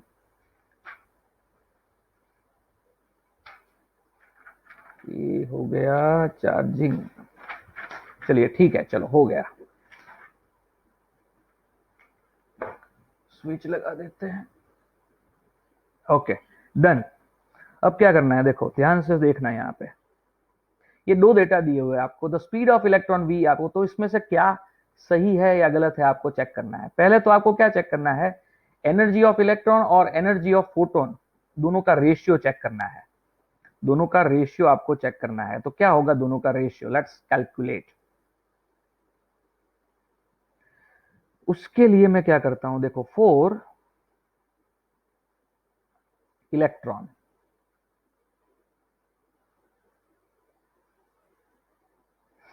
4 इलेक्ट्रॉन क्या होगा,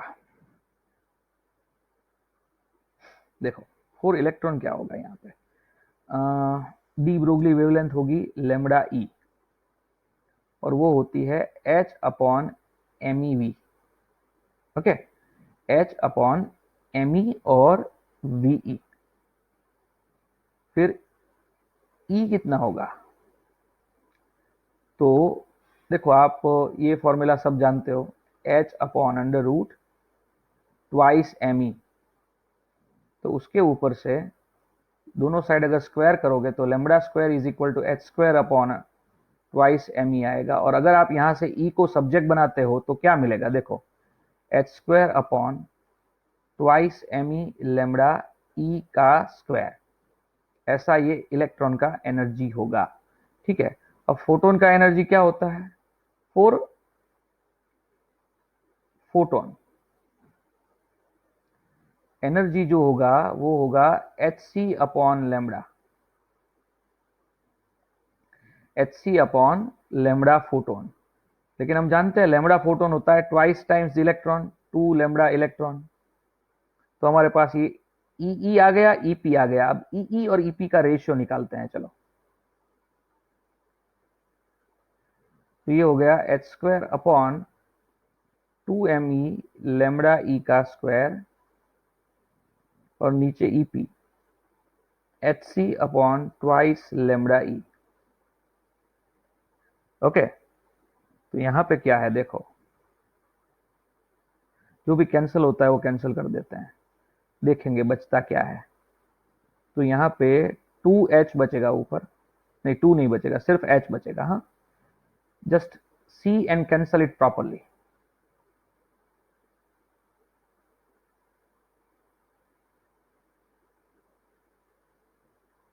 2 कैंसिल हो जाएगा, एक h इसके साथ कैंसिल हो जाएगा,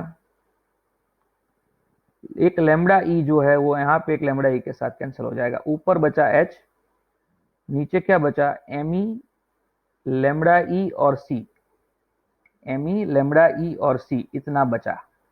ठीक है, अब क्या है देखो जरा ध्यान से, लेमडा ई की जगह पे अपने क्या लिख सकते हैं, ये लिख सकते हैं, क्या, ये वाला h upon M E v e, h upon M E c, h upon M E v e लिख सकते हैं। वी ई गया, एच एच गया, तो क्या बचा, वी ई अपॉन सी बचा। लेकिन हमको यहाँ पे वी का वैल्यू जो दिया है, वी अपॉन सी हो जाएगा 1/100, क्योंकि हमको यहाँ पे क्वेश्चन में दिया हुआ है। देखो यहाँ से मुझे मिल जाएगा V upon C is equal to 1/100। तो मतलब इसका जो वैल्यू आएगा ना, that is going to be 10⁻² आएगा। ओके, और ये रेशियो ई अपॉन ईपी 10⁻² है। ये रेशियो यहाँ पे ऑप्शन बी जो है वो हमारा सही ऑप्शन हो जाएगा। ओके, ई अपॉन ईपी का जो आंसर है वो मुझे यहाँ पे मिल चुका है। ओके, परफेक्टली समझ में आ गया। इसके सिवा एक और चीज भी है, देखो जरा ध्यान से, मुझे दूसरा भी चेक करना चाहिए। क्या चेक करना चाहिए, ये पीई और एमईसी वाला जो रेशियो है ना, उसका वैल्यू भी क्या आता है वो मुझे यहाँ पे चेक करना चाहिए। लेट अस सी कि उसको चेक कैसे करते हैं।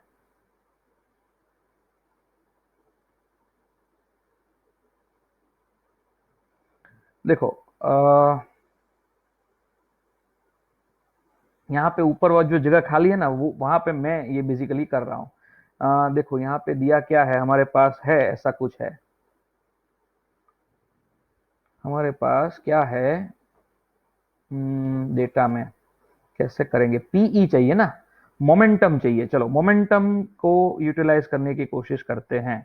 मोमेंटम है तो यहाँ शुरुआती मोमेंटम से करता हूँ। मोमेंटम ऑफ इलेक्ट्रॉन क्या होगा, एम ई वी होगा, और वीई की वैल्यू सी बाय 100 है, तो एम ई सी बाय 100 हो जाएगा।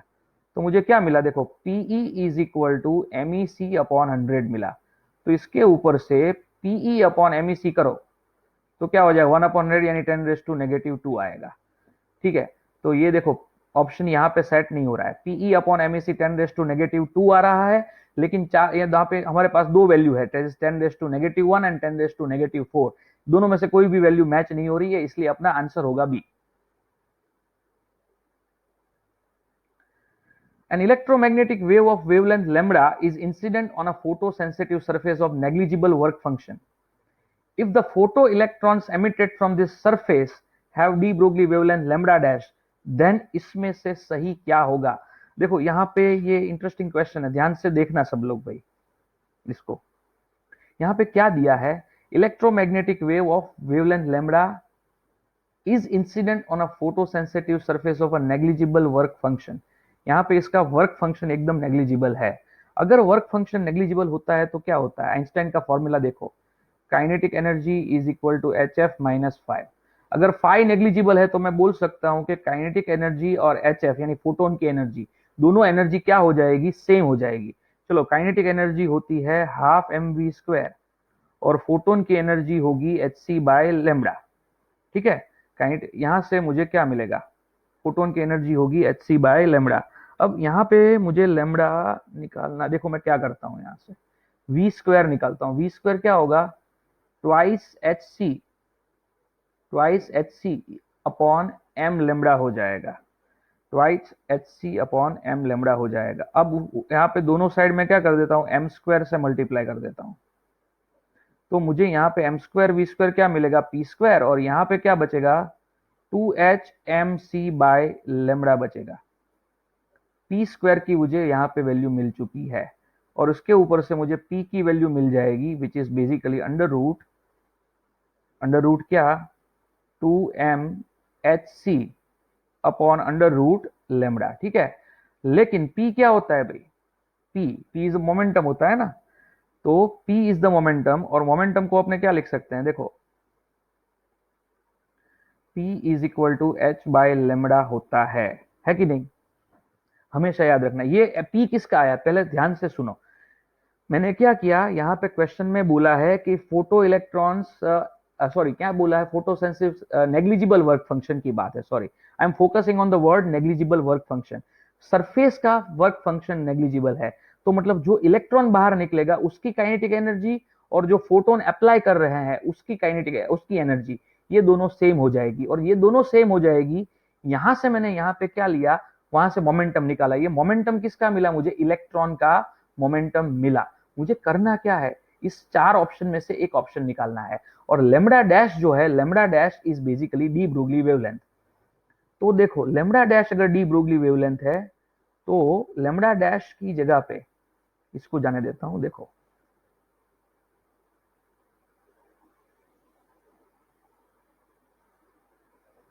4 इलेक्ट्रॉन, डी ब्रोगली वेवलेंथ क्या होगा, लेमडा डैश होगा, और लेमडा डैश होगा H upon P. H upon P करेंगे तो कुछ ऐसा आ जाएगा। इसका मतलब दोनों साइड स्क्वायर कर दो, लेमडा डैश का स्क्वायर करोगे तो ये h square lambda upon twice M H c आ जाएगा, और यहां से लेमडा की वैल्यू क्या मिलेगी, तो क्या twice M H C upon H square into lambda dash square, तो मिलेगा क्या, twice M C upon H lambda dash का स्क्वायर, और twice M C upon H lambda dash का स्क्वायर मतलब सी। ठीक है, ये आंसर आ गया। मैंने क्या किया, k is equal to H F लिया, उसको सिंप्लीफाई करके मोमेंटम निकाला। मोमेंटम क्यों निकाला, इलेक्ट्रॉन का मोमेंटम चाहिए अगर इलेक्ट्रॉन की डी ब्रोगली वेवलेंथ निकालनी है, तो बस मोमेंटम निकाल के इलेक्ट्रॉन की डी ब्रोगली वेवलेंथ का इक्वेशन लिखा, तो मुझे मेरा आंसर यहाँ पे मिल चुका। चलो उसके बाद ये क्वेश्चन देखो ध्यान से, momentum of electron is changed by p, then de Broglie wavelength associated changes by 0.5%। पहले तो मोमेंटम और डी ब्रोगली वेवलेंथ के बीच का रिलेशन क्या है, P is equal to H by lambda. तो अपने एरर वाला अप्रोच देखे तो dp by P is equal to D lambda by lambda आएगा। यहाँ पे dp बाई पी, dp का वैल्यू क्या दिया, ये p इनिशियल, p इनिशियल को p0 बोल देते हैं। dp क्या है, p है, मोमेंटम में जो चेंज आया वो p है, तो p by P initial p0 is equal to, ये 0.5% दिया हुआ है भाई। इसका मतलब ये हो गया कि p by P zero is equal to 0.5 upon 100 आ जाएगा।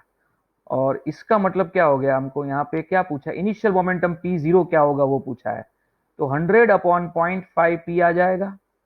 और 100 अपॉन 0.5 p आ जाएगा तो क्या होगा, ये 200 p हो जाएगा। And that is the answer, option A is the right answer guys. चलिए 1 2 3, बस 3 क्वेश्चन है गाइस।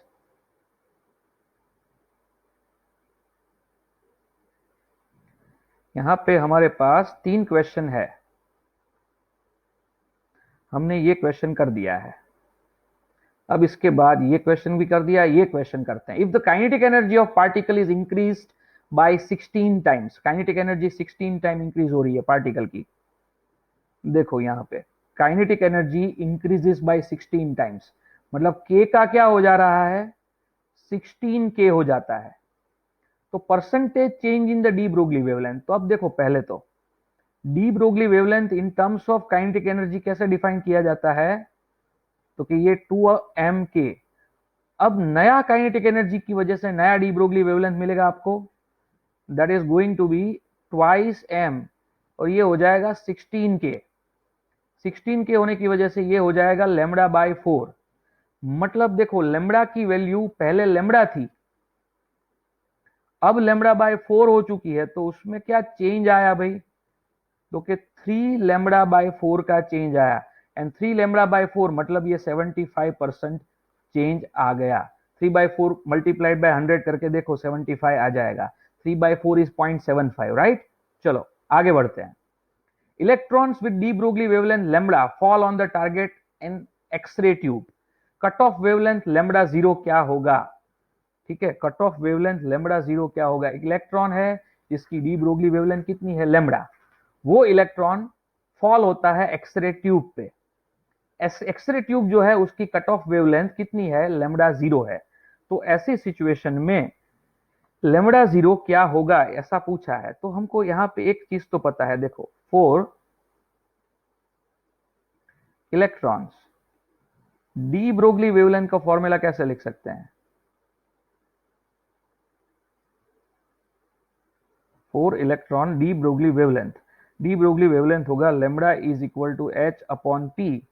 और अपने आप जानते हैं ये क्या होता है, ट्वाइस एम काइनेटिक एनर्जी होता है। ठीक है, ट्वाइस एम काइनेटिक एनर्जी होता है। यहां से lambda square is equal to H square upon 2m k करोगे तो काइनेटिक एनर्जी का फॉर्मूला क्या मिलेगा, h square upon twice m lambda square मिल जाएगा।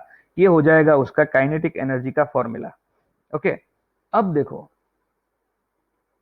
Now cut off wavelength is basically क्या है, लेमड़ा जीरो। तो इसलिए हम काइनेटिक एनर्जी को h c by lambda zero लिख सकते हैं। बस कंपेयर कर दो, ये h c by lambda zero is equal to H square upon twice m lambda square. तो ये होगा c by lambda zero is equal to h upon twice m lambda का स्क्वायर। और यहां से लेमड़ा जीरो को सब्जेक्ट बना दो, तो क्या होगा, ट्वाइस एम लेमड़ा स्क्वायर सी अपॉन एच। सो ऐसा ऑप्शन है ट्वाइस एम लेमड़ा स्क्वायर सी अपॉन एच, यस पहला ऑप्शन है हमारे पास। तो first option is like that, you can see that. Okay, चलो डेविसन गर्मर एक्सपेरिमेंट में the velocity of electrons emitted from electron gun can be increase, velocity किससे change की जाती है डेविसन गर्मर एक्सपेरिमेंट के अंदर। तो डेविसन गर्मर एक्सपेरिमेंट में वेलोसिटी चेंज करने के लिए potential difference between anode and filament को चेंज किया जाता है। अल्टीमेटली हम वहां पे क्या करते हैं, फिलामेंट यूज करते हैं, वोल्टेज प्रोवाइड करते हैं, वोल्टेज प्रोवाइड करके थर्मियोनिक एमिशन जनरेट करते हैं। मतलब फिलामेंट से ही इलेक्ट्रॉन प्रोड्यूस होते हैं। तो फिलामेंट के सेटिंग को चेंज करो तो क्या होगा, इलेक्ट्रॉन की एमिटेड इलेक्ट्रॉन की वेलोसिटी को आप चेंज कर सकते हो। And that's all guys, and that's all, यहाँ का लेक्चर आज खत्म होता है। ठीक है, आई होप के समझ में आया होगा। इस पर्टिकुलर लेक्चर को एक बार नहीं 2 बार देखिएगा। इसमें सिर्फ फॉर्मूला यूज करना आना चाहिए, बस, दूसरा कुछ नहीं है। फॉर्मूला देख लो, आपका आंसर आ जाएगा। ठीक है, ये मैंने इतने सारे क्वेश्चन लिए, आज कुछ 50 से ज्यादा क्वेश्चन हमने करे हुए हैं। ठीक है, इसलिए 50 से ज्यादा क्वेश्चन हमने करे हुए हैं क्योंकि फॉर्मूला बहुत ईजी होता है इसका। आई होप कि आपको समझ में आ गया होगा। See you next time. Next time हम करेंगे एटम्स के बारे में बात। Thank you very much guys.